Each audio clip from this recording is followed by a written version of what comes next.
नमस्कार, आप देख रहे हैं क्राइम दर्पण न्यूज 24। तो आइए बात करते हैं आज के मुख्य समाचार पर।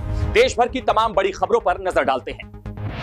देश ने चुनाव आयोग पर आरोप लगाया, कहा बिहार में वोट चोरी नहीं बल्कि सीधी डकैती हुई है और लोकतंत्र को कमजोर करने की यह कोशिश बेहद खतरनाक है।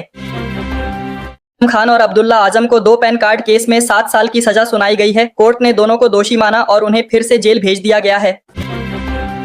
उनकी सजा पर अखिलेश यादव बोले, सत्ता के घमंड में नाइंसाफी और जुल्म की सारी हदें पार हो चुकी हैं और जनता अब चुप नहीं बैठेगी। नीतीश कुमार ने मुख्यमंत्री पद से इस्तीफा दे दिया है। कैबिनेट ने विधानसभा भंग करने की सिफारिश कर दी है और बिहार की राजनीति में जबरदस्त हलचल शुरू हो गई है। बिहार में आरजेडी कांग्रेस की बड़ी हार के बाद कांग्रेस नेताओं ने कहा, बीजेपी नीतीश को 5 साल तक मुख्यमंत्री नहीं रहने देगी और आने वाले दिनों में सियासत और गर्म होने वाली है। हसीना की फांसी की सजा पर बांग्लादेश के चीफ एडवाइजर यूनुस का बड़ा बयान, कहा कोई भी कानून से ऊपर नहीं और यह फैसला पूरे देश में एक कड़ा संदेश देता है कि अत्याचार का अंत निश्चित है। तेजस्वी यादव के घर पर आरजेडी की समीक्षा बैठक हुई। हार के कारणों पर बातचीत और परिणाम के खिलाफ कोर्ट जाने का प्रस्ताव भी सामने आया है। अमेरिका ने भारत की चाय, कॉफी और मसालों पर लगाया गया 50% टैरिफ हटा दिया है। इस फैसले से भारतीय कारोबारियों को राहत मिलेगी और अंतर्राष्ट्रीय बाजार में उनके उत्पादों की पकड़ और मजबूत हो सकती है। संजय सिंह सुल्तानपुर पहुंचे और बोले, प्रधानमंत्री कट्टा कट्टा करते हैं और देश पर 200 लाख करोड़ रुपए का भारी कर्ज खड़ा कर दिया है, जो आने वाली पीढ़ियों पर बड़ा बोझ बनने वाला है।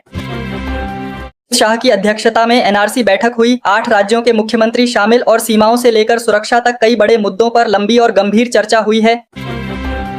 कोई गैस जल्द सस्ती होगी क्योंकि भारत ने एलपीजी आयात का 1 साल का बड़ा समझौता किया है, जिससे घरेलू उपभोक्ताओं पर महंगाई का दबाव कम होने की उम्मीद बढ़ गई है। प्रधानमंत्री मोदी ने राहुल गांधी की पार्टी पर हमला किया, कहा मुस्लिम लीग और माओवादी कांग्रेस अब देश के लिए खतरा बन चुकी है और जनता को ऐसे गठजोड़ों से सावधान रहना होगा। की आवाज के बाहर लालू यादव के खिलाफ जोरदार प्रदर्शन, रोहिणी के समर्थन में मुर्दाबाद के नारे और संजय यादव को हरियाणा भेजने की मांग भी तेज हो गई है। अयोध्या के राम मंदिर का ध्वजारोहण समारोह 25 तारीख को होगा। मुख्यमंत्री योगी आज आखिरी तैयारियों का जायजा ले रहे हैं और शहर में माहौल बेहद उत्साहपूर्ण है। पीएम किसान की 21वीं किस्त 19 नवंबर को आएगी। सरकार 11 करोड़ किसानों के खातों में सीधे 2000 रुपए डालेगी और योजना के तहत अब तक 3,70,000 करोड़ रुपए किसानों तक पहुंच चुके हैं, जिससे गांवों में बड़ी आर्थिक राहत की उम्मीद बन गई है। राहुल गांधी के खिलाफ मानहानि का मामला 6 दिसंबर तक टल गया है और अगली सुनवाई में आरएसएस से जुड़े बयान पर विस्तार से चर्चा होने वाली है। यूरोप में तूफान क्लाउडिया ने भीषण तबाही मचाई है। पुर्तगाल में 3 मौतें हुई हैं और ब्रिटेन में बाढ़ से हाहाकार, सड़कें डूबी, घर खाली कराए जा रहे हैं और राहत एजेंसियां 24 घंटे काम में जुटी हैं। बंगाल की खाड़ी में नया तूफान बन रहा है। मौसम विभाग ने कहा अगले 48 घंटे बेहद अहम हैं। हवाएं तेज हो रही हैं और तटीय इलाकों में सुरक्षा बलों को हाई अलर्ट पर रखा गया है। किसानों के प्रदर्शन में हिंसा भड़क गई। 100 से ज्यादा ट्रैक्टर जलाए गए। माहौल तनावपूर्ण और सिद्धारमैया ने बीजेपी पर जोरदार हमला बोला कि किसानों की आवाज को दबाने की कोशिश कभी सफल नहीं होगी। मल्लिकार्जुन खड़गे को कोर्ट से राहत मिली है। प्रधानमंत्री पर दिए बयान वाली याचिका खारिज कर दी गई और कांग्रेस ने इसे न्याय की जीत बताते हुए खुशी जताई है।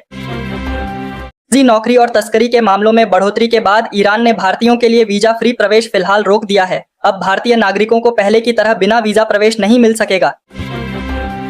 घटना मामले में प्रवर्तन निदेशालय ने बड़ा कदम उठाते हुए अल फलाह ट्रस्ट से जुड़े 24 ठिकानों पर छापेमारी की है। एजेंसी मनी ट्रेल की कड़ियों को खंगालने में जुटी है।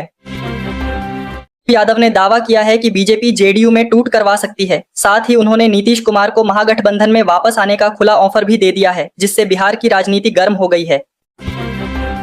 में अवैध बांग्लादेशी नागरिकों पर कार्रवाई तेज है। अब तक 1001 लोगों को वापस भेजा जा चुका है और प्रक्रिया लगातार जारी है। घटना के दोषियों को अमित शाह की सख्त चेतावनी, कहा पाताल में भी छिपोगे तो निकाल कर लाया जाएगा, सजा तय है और कानून किसी को भी बख्शने वाला नहीं है। जीएसटी 2.0 से पहले कुल ऑटो बिक्री में अकेले 3 राज्यों की हिस्सेदारी लगभग 30% रही, जिससे सरकार और उद्योग दोनों की नजर इन राज्यों पर टिक गई है।